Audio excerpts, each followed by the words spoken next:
অবকাঠামোগত উন্নয়নের পাশাপাশি চিকিৎসকদের সেবার মানসিকতাই স্বাস্থ্য খাতের আমূল পরিবর্তন নিশ্চিত করবে বলে মনে করেন প্রধানমন্ত্রী তারেক রহমান। চিকিৎসা বান্ধব বাংলাদেশ গড়ার পাশাপাশি প্রতিটি মানুষ মানসম্মত স্বাস্থ্যসেবা নিশ্চিতে চিকিৎসকদের সহায়তা কামনা করেন তিনি।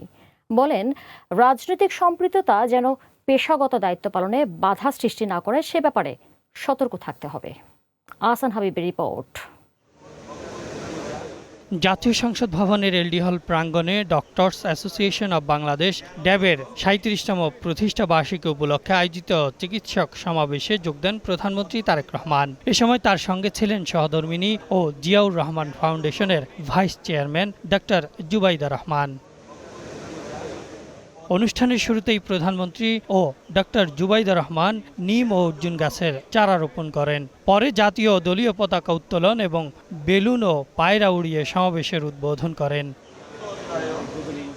বক্তব্যে প্রধানমন্ত্রী বলেন, রাজনৈতিক সম্পৃক্ততা যেন চিকিৎসকদের পেশাগত দায়িত্ব পালনে কোনো প্রভাব না ফেলে সে ব্যাপারে সতর্ক থাকতে হবে। রাজনৈতিক সম্পৃক্ততা যেন নিজেদের পেশাগত দায়িত্ব পালনে বিঘ্ন না ঘটায় বা বিঘ্ন ঘটার কারণ না হয়, সেটি হচ্ছে মোস্ট ইম্পর্টেন্ট।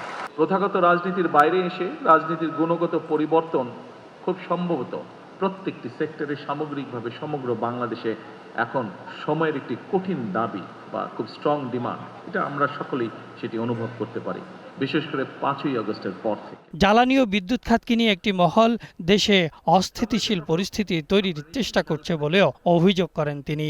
একটি চক্র খুব সুকৌশলে জ্বালানি কিংবা বিদ্যুৎ সেক্টরকে অস্থিতিশীল করার জন্য বেশ সক্রিয়। তারা বিভিন্নভাবে বিভিন্ন বিভ্রান্তিকর বক্তব্য উপস্থাপন করছে। সামগ্রিকভাবে জ্বালানি খাতে যেই অপরিকল্পিতভাবে প্ল্যান প্রোগ্রামগুলো গ্রহণ করা হয়েছিল, অথবা বিগত দিনগুলোতে কোনো নির্দিষ্ট মহলকে সুবিধা পাইয়ে দেওয়ার জন্য যে সকল নীতি গ্রহণ করা হয়েছিল, তার খেসারত সমগ্র দেশের মানুষ এবং বর্তমান সরকারকে বহন করতে হচ্ছে। প্রধানমন্ত্রী বলেন, এমন একটি চিকিৎসা বান্ধব বাংলাদেশ গড়ে তুলতে হবে যেখানে দেশের প্রতিটি মানুষ মানসম্মত স্বাস্থ্যসেবা পাবে এবং উন্নত চিকিৎসার জন্য বিদেশমুখী হওয়ার প্রয়োজন হবে না। দেশের মানুষ চিকিৎসকদের কাছ থেকে আরো দায়িত্বশীল এবং মানবিক ভূমিকা প্রত্যাশা করে।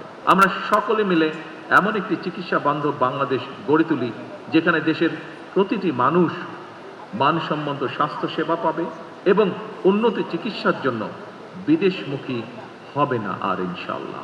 সমাবেশে অংশগ্রহণকারী চিকিৎসকরা জনগণের কাছে মানসম্মত চিকিৎসা সেবা পৌঁছে দিতে সরকারের সঙ্গে সমন্বিতভাবে কাজ করার প্রতিশ্রুতি দেন। এর মাধ্যমে যদি দেশ এবং মানুষকে বেনিফিট দিতে হয়, তাহলে অবশ্যই আমাদের সকলকে একসাথে কাজ করতে হবে। Ahsan Habib, green news, Dhaka.